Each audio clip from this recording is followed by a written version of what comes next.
Good evening.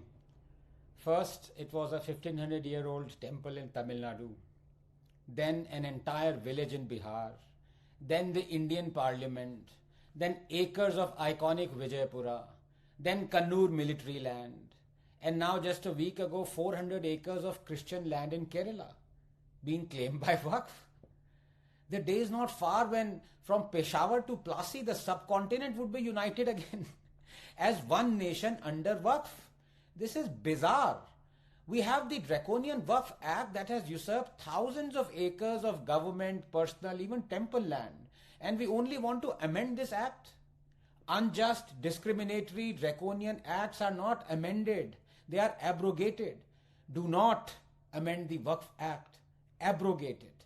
World over, disputes over property are settled using existing laws that are community and religion agnostic. Why should a particular religious community be armed with another set of laws, those that are patently discriminatory towards member of the other community, as a primary instrument of defense, or indeed, as we've seen too often, offense? I have nothing against Waqf board. Let it be like any other boards or a charity or an NGO or whatever it may be. But I have problems with Waqf Act. Is there a Hindu equivalent of the Waqf Act? Promulgate one then, in the interest of equality.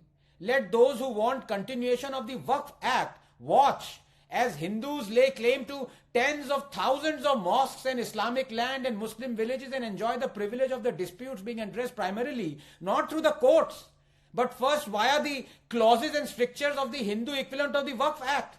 24 घंटे में line पे आ जाएंगे. Amending the Waqf Act is akin to chopping the head of a hydra. This is because while you might have removed a few discriminatory and draconian clauses from the Act, and indeed you have, in the amended version, a vast majority of them remain untouched. Section 28, Section 8, 101, 54 to but name a few. For example, Section 28 gives Waqf the power to order a collector to implement the decisions of the board. Collector kahan se aa gaya beech mein bhai? Section 8 says the state has to pay for the Waqf survey. This is in direct violation of Article 27 of our Constitution that says no person shall be compelled to pay any taxes, the proceeds of which are specifically appropriated in payment of expenses for the promotion or maintenance of any particular religion or religious denomination. Section 101 says the survey commissioner, members of the board, every officer, every auditor of the board, and every other person appointed to discharge any duties imposed on him by this act shall be deemed to be public servant, as is understood by the Indian Penal Code. Now you know what happens when you touch a public servant literally or metaphorically, don't you? Section 54 gives it power to declare you an encroacher. Waqf tribunal decision can only be overturned by a long and financially draining legal process. Everyone knows this. The Waqf is a parallel government being run by the state. In its board, it has its own legislature. In its surveyor, it has its own executive, and in its tribunal, it has its own judiciary. If India is to be saved from becoming an Islamic republic, the Waqf Act shouldn't just be amended, it should be abrogated. Waqf Act doesn't just appease Muslims. The problem is it discriminates against non-Muslims.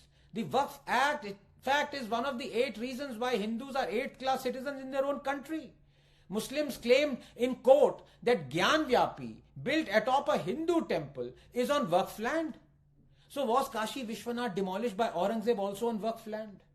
Ganga Jamna Tehzeeb bol bol ke Ganga bhi le li, Yamuna bhi le li. I ask you, how can a 1500-year-old temple in Tamil Nadu be adjudged by Waqf to be on Islamic land when Islam is only 1300 years old? How? Koi bata de mujhe.